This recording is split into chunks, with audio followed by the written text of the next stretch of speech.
So what are the benefits here of pardoning Ghislaine? Well, as I say, I mean, he feels that he owes it to her. But she's done it now. I mean, so does he have to give her anything? No, I don't think he does. I mean, unless a deal has been made, and let's not discount that. Right. That a deal has somehow been communicated. After all, she has been moved from bad prison to good prison. Yeah, and also what was amazing, and I might have to do a dramatic reenactment here, was Todd Blanche and the way the interview ended. I think that the other thing is we don't know what she has. So if she did, in fact, leak the incriminating birthday message, which was the picture of the nude women with Donald Trump as a signature for her pubic hair. Yes, precisely. Maybe she has other things. Those photographs, for instance, that I saw that I believed were probably in Jeffrey Epstein's safe when it was raided, a set of about a dozen snapshots of Trump with some of the girls who were at Epstein's house in Palm Beach. Mm-hmm. Girls topless. who topless. I don't know their ages, and it was not clear in the photographs. Does she have copies of those photographs? She would have been there, my understanding was, when they were taken. Right, all right. So I just want to read you the last bit. So this is Todd Blanche wrapping up the proffer, as it's officially known, which you've reminded us. Well, I think it's very challenging to talk about everything we've talked about, and in 1.5 days or in just a period of hours. So I'll talk to Mr. Marcus, her lawyer, about kind of what we're going to do next, if anything. There's no, and I don't know, and I'm not being coy, I don't know yet. I don't know. So we have some work to do, i.e. he's going to go back and talk to Donald Trump, because this is all audience of one, as you're always saying. We'll do it with your lawyers to the extent we have questions or follow-up. And this has been very helpful. I think it was you, who kind of said you wanted to talk, but we gladly accepted it. So I do appreciate you being willing to meet with us, and I expect we'll be in touch soon. That's extraordinary, isn't it? That's the number 2 in the Justice Department to a woman who was convicted for 20 years of sex trafficking. Let's just bend over and... I mean, it's just amazing to me. And this is why this stuff has to be passed line by line by line. It is riven with clues about the Epstein case. Completely. And actually, a good question is why they released it. Because, again, they had no obligation to release it. I think they released it because they thought nobody's going to read it. It's too long. Nobody's going to read it. Yes, and also the headlines are clear. Donald Trump did nice nothing guy, and nice inappropriate, guy. A great guy, and no birthday letter. Okay, so the other thing I thought was really interesting in it was this settling of scores around women around Epstein. So we have her saying that basically Fergie, Sarah Ferguson, who was married, as we know, to Prince Andrew, long-term friend of Epstein. Let me preface that just a second, because one of the things that you get here, which you don't really get from any of the other accounts because they're not inside accounts, is the life of Jeffrey Epstein. Right. What is going on here, who he's courting, who he's seeing, how he is doing whatever it is that he does in a business context, which is still not exactly clear here. But you begin to see a greater picture of the life. And I mean, one of the things that you see is that what did he spend his time doing other than getting massages and happy endings?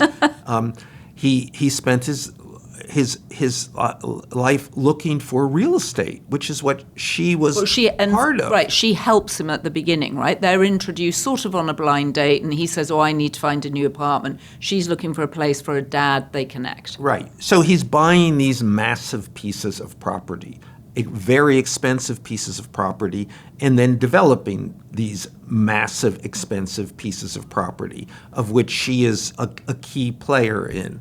Now, where does the money come to buy these massive pieces of property?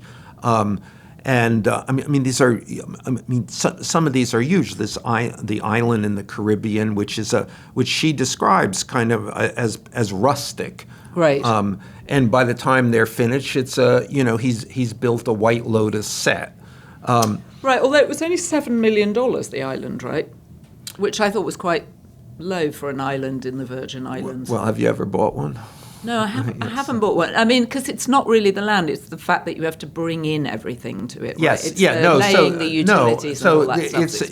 It's tens of millions, if not $100 million to develop this island. Yeah. And then you have the property in New Mexico, the largest piece of privately owned property in New Mexico, the ranch, which Ghislaine then proceeds to fill with animals. So, and again, we don't know, where does the money come to do this? We don't really see the business he's doing, but suddenly, he's buying this real estate. And that's one aspect of the life that you see. But then the other aspect is all these people that he's involved with who are clearly facilitating this life of inexplicable wealth and which is fueled on the back of this really talented social climbing. Yeah, really. Okay, so we've got Sarah Ferguson, married to Prince Andrew, who we know is a regular visitor to Epstein's mansion and to the island, and ended up doing a £12 million settlement over allegations that he'd slept with Virginia Giuffre, right? Fergie, his wife, according to Ghislaine Maxwell, is basically throwing herself at Epstein. Epstein, meanwhile, as we have said Inside Trump's Head a couple of weeks ago, throwing himself at Princess Diana. Okay, and let me just say that Fergie, we do know that Epstein bailed her out of a deep financial difficulty she is in at one point. Right, so she's giving him social cover and bringing Prince Andrew to him, again, as social cover and bait. And, you get these calls from people saying, oh, I've got Prince Andrew coming for dinner. Would you like to come? Because it's a way of luring people in because they want to meet Prince Andrew. But then there was one that I found really interesting. And Ghislaine, throughout the transcript, is sort of saying that she was going out with him, but was she really? They only slept together once, then they didn't sleep together again for another 9 months. No. But there's this other thing. They didn't have sex. They had sex once, but then they travel together and they sleep together. In the same bed, yes. Right, but they don't have sex. But she describes him. She then comes to realize that he may have had lots of other women going on at the same time. And she's clearly very envious or jealous of his relationship with Eva Anderson, who who becomes Eva Dubin and who was a Miss Sweden, right? Yes. Okay. And the Dubins, Eva Anderson marries Glenn Dubin. They become a very important social couple. Yeah, Eva Anderson then becomes a doctor. So in this, she's a. I mean, this is one of Jeffrey pay for her in medical school too? I don't know. I know that there's a later girlfriend who he does send to dental school. Dental school, yeah. But another one of these things, and it's so Eva Dubin, who is obviously a model, Miss Sweden. But she's then, in lots of the early pictures. Yes, but then in the transformation, she's then becomes a very estimable doctor. I mean, it's just full of things. It's the best summer read. I don't want to sound cynical or mawkish or malevolent about this, but it really is bursting with clues as to the questions that have dominated. Or too enthusiastic. But it is... it gives so many clues to how did Epstein make the money and why did people go and hang out with him. Yeah, no, and of this life that he led. And she's kind of, she clearly doesn't, or at least represents it, she doesn't entirely understand the life. So even when we look at this, and a lot of trying to parse this is that his social climbing was on the back of Ghislaine, who was well connected in British society. But she says, no, he was already well connected before I met him. He was already moving. He already knew people. And in fact, the Princess Diana chapter, in which we had talked about on a couple of episodes ago, in which I talked about that he and Trump had a competition who could sleep with Diana first, and that Jeffrey Epstein had this weird role in which he was the person at functions where Diana was present. When the seat beside her became empty, he was the seat filler. Jeffrey Epstein was then pushed in so that she would never have an empty seat beside her, and that Trump was very envious that Epstein had achieved such a position. Well, and in another weird turn of events, Diana then goes out with Dodi Fayed. So it's not so far, it's not such a stretch that she would have actually maybe gone out with Jeffrey Epstein. He was a bachelor, he was living in New York, he had a huge house, he clearly had lots of money to give her the lifestyle that she wanted.